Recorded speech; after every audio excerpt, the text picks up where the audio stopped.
down into the valley. So this is not really a topographical map, but you can imagine the stream is the lowest part. And then all of these orange lines are trails. It's amazing. And then you go ahead and you zoom in to one of those squares and you see the individual trees.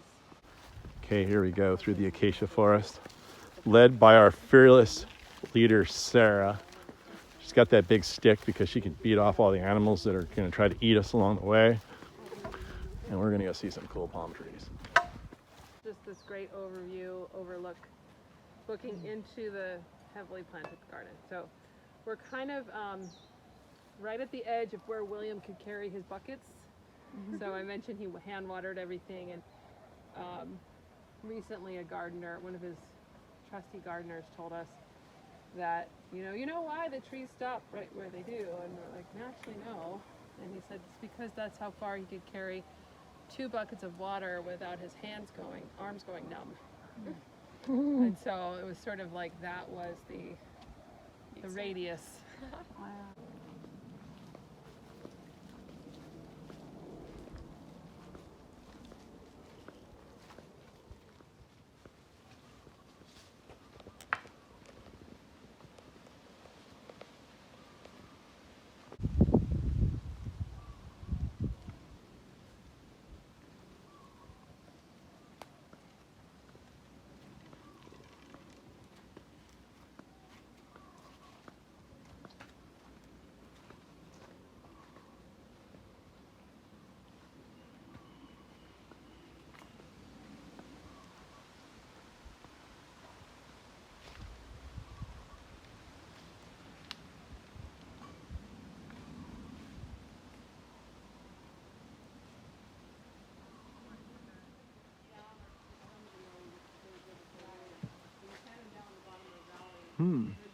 Quite a jungle.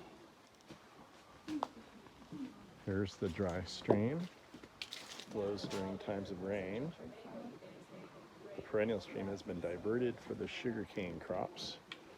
And the plan is to restore these streams back to their natural states. There should be water flowing through here eventually.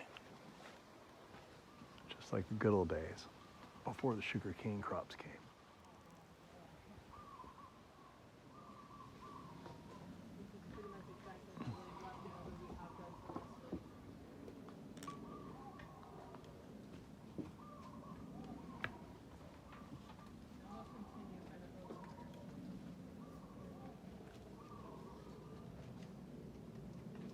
Okay, so I think all of my customers, in addition to reading my warning label, my product warning label, which shows up on every page of my internet site as product warning label, link. All my customers, in addition to reading that, they should also come visit the Merwin Conservancy on Maui prior to buying any palms from us, because it's an addiction. And this is how it all ends, like this.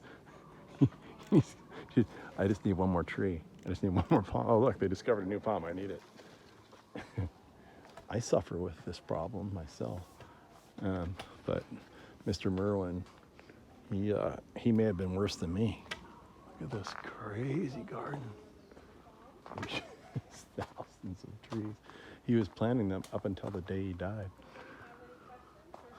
It is really, really beautiful. I do have to say, and the light that comes through here is just striking. Look at that. Look at the glow. This is the trail that leads to the house. It's got some more beautiful underplantings. And some beautiful light shining through.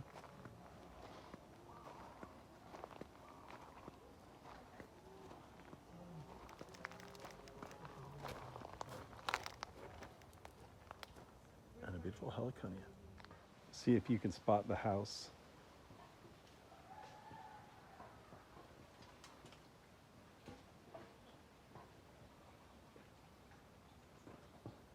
Oh, there it is. Wow. Look at that. That's living in the jungle, baby.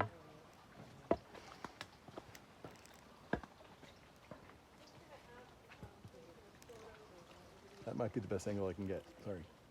You can actually do a residency here if you want. Live here for a month. Right over there. And that there is a giant matroxylon from the Solomon Islands that you'll have no idea the scale of. Each one of those fronds is about 30 feet long. And there's the big old trunk right there. That's pretty wild. Beautiful tree.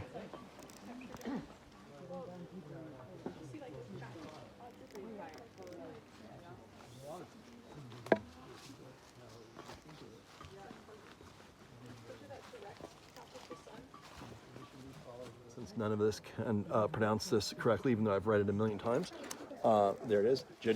Alta Franz. Yeah. AKA the Joey Palm. Look at that thing, solid leaf. It's like an umbrella. It's just gorgeous. I've never seen one up close in reality. I've seen them in books. The cool thing about it too is it has a blue backside.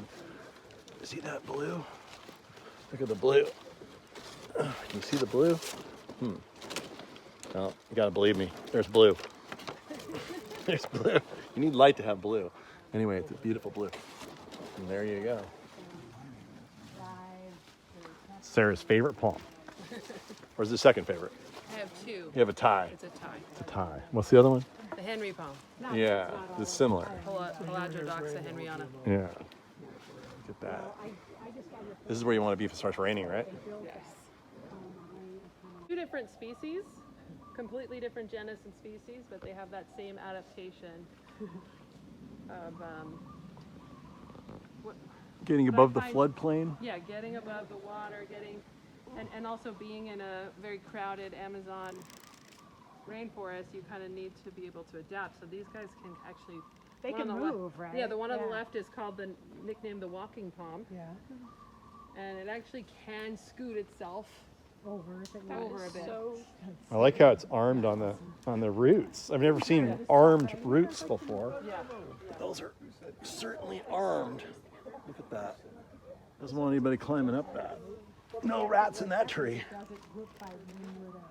Yeah, and then you see the individual. Yeah, Dad, you see the little finger hands? Sure. It'd be cool to put this like on fast motion and Yeah. see if it Yeah. I know. No, I do have plans on spying on it with a GoPro. See it moving over. Be like, I know you're out walking at night. I saw All you. right. Someone's pregnant. The next one's coming from right inside there. Oh, here it comes. It almost looks like an octopus eye. There's a bulge right there for another one, and then another bulge up high.